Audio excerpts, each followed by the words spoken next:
आज हम सुनने जा रहे हैं मुंशी प्रेमचंद्र की एक ऐसी मार्मिक कहानी जो समाज की सच्चाई और उसकी कठोरताओं को हमारे सामने बेनकाब करती है। कहानी का नाम है सदगति।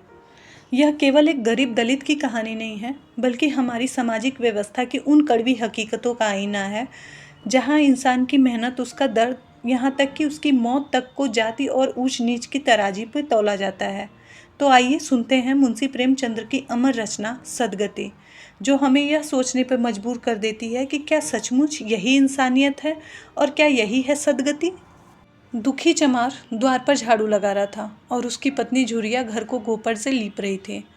दोनों अपने अपने कामों से फुर्सत पा चुके थे। तो चमारिन ने कहा, जाके पंडित बाबा से कह आओ ना, ऐसा ना हो कहीं चले जाएं। दुखी, हाँ जाता हूँ, लेकिन यह तो सोच बैठेंगे किस चीज़ पर। झुरिया, कहीं से खटिया ना मिल जाएगी, ठकुराने से मांग लाना। तू तो कभी कभी ऐसी बात करती है कि देह जल जाता है। ठकुराने वाले मुझे खटिया देंगे? आग तक तो घर से निकलती नहीं, खटिया दे देंगे? क्या थाने में जाकर एक लोटा पानी मांगू तो ना मिले, भला खटिया कौन देगा? हमारे उपले सेठे भूसा लकड़ी थोड़े है, जो जी चाहे उठा ले जाएं। ले अपनी खटोली धोकर रख दें, गर्मी के दिन तो हैं, आते आते सूख जाएगी। झुरिया, वह हमारी खटोली पर बैठेंगे नहीं, देखते नहीं कितना नेम धर्म से रहते हैं। दुखी ने जरा चिंतित होकर कहा, हाँ यह बात तो है, महुए के पत्ते तोड़कर एक पत्तल बना लूँ तो ठीक हो जाए। पत्तल बड़े बड़े आदमी खाते हैं, वह पवित्र है। ला दे डंडा, पत्ते तोड़ लाऊं। झुरिया, पत्तल मैं बना लूँगी, तुम जाओ। लेकिन हाँ, उन्हें सीधा भी तो देना होगा, अपनी थाली में रख दूँ? दुखी, ऐसा गजब न करना, नहीं तो सीधा भी जाएगा और थाली भी फूटेगी। बाबा थाली उठाकर पटक देंगे, उनको बड़ी जल्दी किरोध चढ़ जाता है। किरोध में पंडिताइन तक को नहीं छोड़ते। लड़के को ऐसा पीटा है कि आज तक टूटा हाथ लेके फिरता है। पत्तल में सीधा भी देना, हाँ सीधा छू मत देना। झुर्री, गोड़ की लड़की को लेके आना, साह की दुकान से सब चीज़ें ले आना, सीधा भरपूर हो, सेर भर आटा, आधा सेर चावल, पाव भर दाल, आधा पाव घी, नून, हल्दी। पत्तल में एक किनारे 4 आने पैसे भी रख देना। गोड़ की लड़की ना मिले तो भुर्जिन के हाथ पैर जोड़कर ले आना। तू कुछ मत छूना, नहीं तो गजब हो जाएगा। इन बातों का ताकीद करके दुखी ने लकड़ी उठाई और घास का एक बड़ा सा गट्ठर लेके पंडित जी को अर्ज करने चला। खाली हाथ बाबा जी की सेवा में कैसे जाता? नजराने के लिए उसके पास घास के सिवा और था ही क्या? उसे खाली हाथ देखकर तो बाबा जी उसे दूर से ही दुत्कारते। पंडित घासीराम ईश्वर के परम भक्त थे। नींद खुलते ही ईश्वर उपासना में लग जाते थे। मुंह हाथ धोते 8 बज जाता, तब असली पूजा पाठ शुरू होती, जिसका पहला भाग भंग की तैयारी थी। उसके बाद आधा घंटा तक चंदन रगड़ते, फिर आईने के सामने एक तिलक से माथे पर तिलक लगाते। चंदन के 2 रेखाओं के बीच में लाल रोली की बिंदी होती थी। फिर छाती पर, बाहों पर चंदन का गोल गोल मुद्रिका बनाते। फिर ठाकुर जी की मूर्ति निकालकर उसे नहलाते, चंदन लगाते, फूल चढ़ाते, आरती करते, घंटी बजाते। 10 बजते बजते वह पूजन से उठते, भंग छानकर बाहर आते। तब तक 2-4 जजमान द्वार पर आ ही जाते थे। ईश्वर उपासना का तत्काल फल मिल जाता। वही उनकी खेती थी। आज वह पूजन गृह से निकले तो देखा दुखी चमार घास का एक गट्ठा लिए बैठा है। दुखी उन्हें देखते ही उठ खड़ा हुआ और उन्हें साष्टांग दंडवत करके हाथ बांधकर खड़ा हो गया। यह तेजस्वी मूर्ति देखकर उसका हृदय श्रद्धा से परिपूर्ण हो गया। कितना दिव्य मूर्ति थी! छोटा सा गोल मटोल आदमी, चिकना सिर, फूले गाल, ब्रह्म तेज से प्रदीप्त आँखें, रोरी और चंदन देवताओं की भांति प्रतिभा प्रदान कर रहे थे। दुखी को देखकर श्रीमुख से बोले, आज कैसे चला रे दुखिया?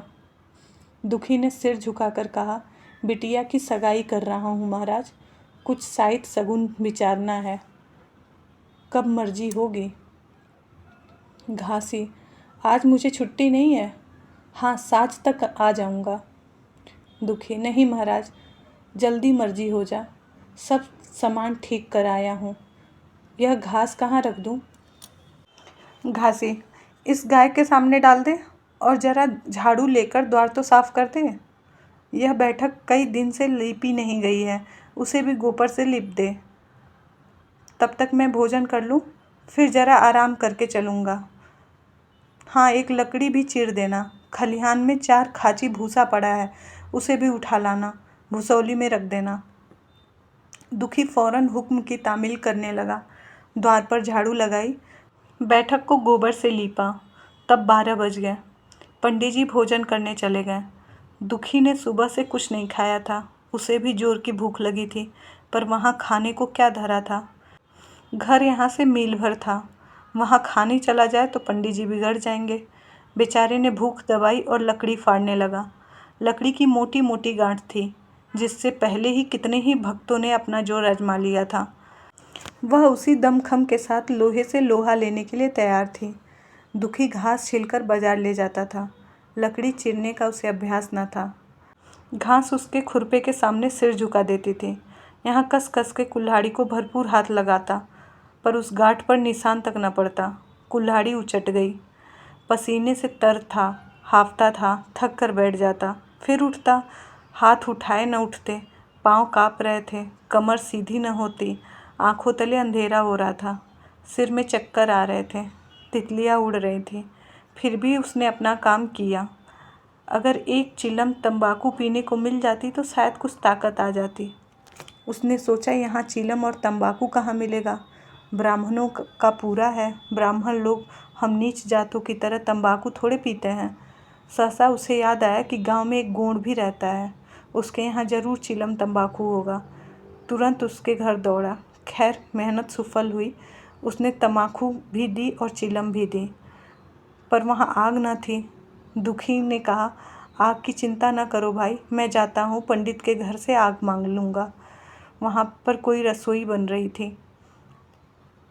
यह कहता हुआ वह दोनों चीज़ें लेकर चला और पंडित जी के घर पे बैराठे के द्वार पे खड़ा होकर बोला, मालिक, रच के आग मिल जाए तो चिलम पी लें। पंडित जी भोजन कर रहे थे। पंडिताइन ने पूछा, यह कौन आदमी आग मांग रहा है?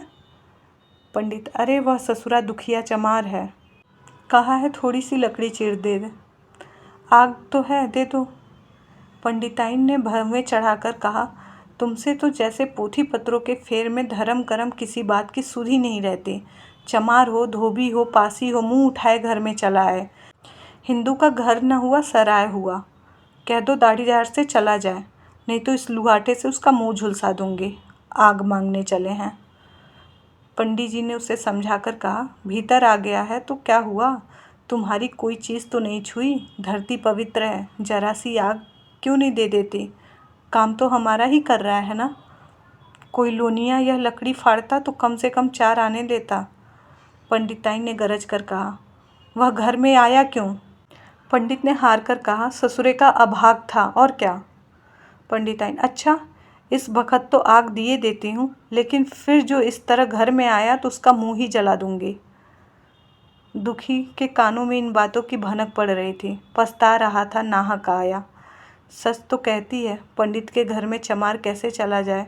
बड़े पवित्र होते हैं यह लोग, तभी तो संसार पूछता है, तभी तो इतना मान है।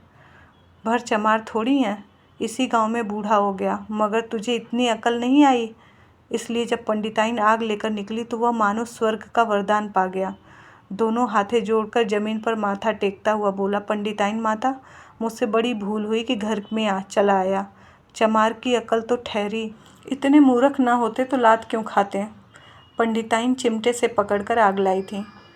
5 हाथ की दूरी से ही घूंघट की आड़ में दुखी की तरफ आग फेंकी। आग की एक बड़ी सी चिंगारी दुखी के सिर पर पड़ गई। जल्दी से पीछे हटकर सिर को झटके देने लगा। उसने मन में कहा, यह एक पवित्र ब्राह्मण के घर को अपवित्र करने का फल है। भगवान ने कितनी जल्दी फल दे दिया। इसी से तो संसार पंडितों से डरता है और सबके रुपए मारे जाते हैं। ब्राह्मण के रुपए भला कोई मार ले तो घर भर का सत्यानाश हो जाए। पाँव गलगल गिरने लगे। बाहर आके उसने चीलम पी और फिर कुल्हाड़ी लेकर जुट गया। खटखट की आवाज़ें आने लगीं। उस पर आग पड़ गई थी तो पंडिताइन को उस पर कुछ दया आ गई। पंडित जी भोजन करके उठे तो बोली, इस चमरवा को कुछ खाने को दे दो, बेचारा कब से काम कर रहा है। भूखा होगा। पंडित जी ने प्रस्ताव को व्यवहारिक क्षेत्र से दूर समझकर पूछा, रोटियां हैं? पंडिताइन, 2-4 बच जाएंगी। पंडित, 2-4 रोटियों में क्या होगा, चमार है, कम से कम सेर भर तो चढ़ जाएगा। पंडिताइन कानों पर हाथ रख के बोली, अरे बाप रे, सेर भर तो फिर रहने दो। पंडित जी अब सेर भर बनकर कहें, कुछ भूसी चोकर हो तो आटे में मिलाकर 1-2 लिट्टी सेक दो, साले का पेट भर जाएगा। पतली रोटियों से इन नीचों का पेट नहीं भरता, इन्हें तो जुआर का लिट्टा चाहिए। पंडिताई ने कहा, अब जाने भी दो, धूप में कौन मरे। दुखी ने चीलम पीकर फिर कुल्हाड़ी संभाली। दम लेने से जरा हाथों में ताकत आ गई थी। कोई आधा घंटा तक फिर कुल्हाड़ी चलाता रहा, फिर बेदम होकर वहीं सिर पकड़कर बैठ गया। इतने में वही गोड़ आ गया। बोला, क्यों जान दे रहे हो बूढ़े दादा, तुम्हारे फाड़े या गांठ न फटेगी, नाहक हलाकान होते हो।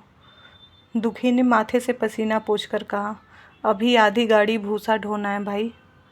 गोड़, कुछ खाने को मिला कि बस काम ही कराना जानते हैं, जाके मांगते क्यों नहीं। दुखी, कैसी बात करते हो चिकुरी, ब्राह्मण की रोटी हमको पचेगी। गोड़, पचने को पच जाए, पहले मिले तो मूंछों पर ताव देकर भोजन किया और आराम से सो गए। तुम्हें लकड़ी फाड़ने का हुक्म दे दिया। जमींदार कुछ खाने को देता है, हाकिम भी बेगार लेता है तो थोड़ी बहुत मजदूरी दे देता है, पर यह तो उनसे भी बढ़ के हैं, ऊपर से नाम बनते हैं धर्मात्मा का। दुखी, धीरे धीरे बोलो भाई, कहीं सुन ले तो आफत आ जाए। यह कहकर दुखी फिर संभल पड़ा और कुल्हाड़ी की चोट मारने लगा। चिखुरी को उस पर दया आ गई, आकर कुल्हाड़ी उसके हाथ से छीन ली और कोई आधा घंटे तक खूब कस कस कर कुल्हाड़ी चलाई, पर गांठ पर एक दरार भी न पड़ी।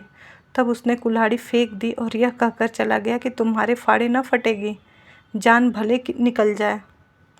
दुखी सोचने लगा, बाबा ने यह गांठ कहाँ रख छोड़ी थी कि फाटे न फटती, कहीं दरार तक नहीं पड़ती।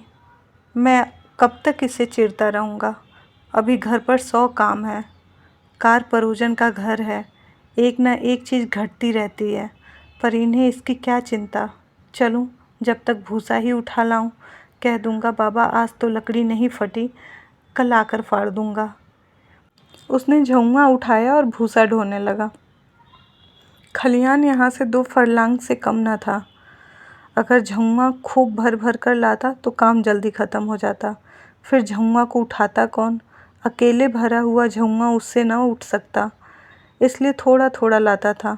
4 बजे कहीं भूसा ख़त्म हुआ, पंडित जी की नींद भी खुली।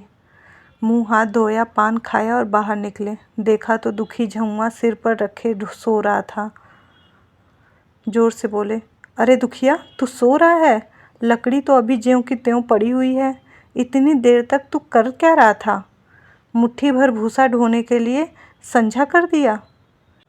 उस पर सो रहा है, उठा ले कुल्हाड़ी और लकड़ी फाड़ डाल, तुझसे जरा सी लकड़ी नहीं फटती, फिर साइत वैसी ही निकलेगी, मुझे दोष मत देना। इसी से कहा था कि नीच के घर खाने को हुआ, उसकी आंख बदली। दुखी ने फिर कुल्हाड़ी उठाई। जो बातें पहले सोच रखी थी वह सब भूल गई। पेट पीठ में धंसा जाता था। आज सवेरे जलपान तक न किया था, अवकाश ही न मिला।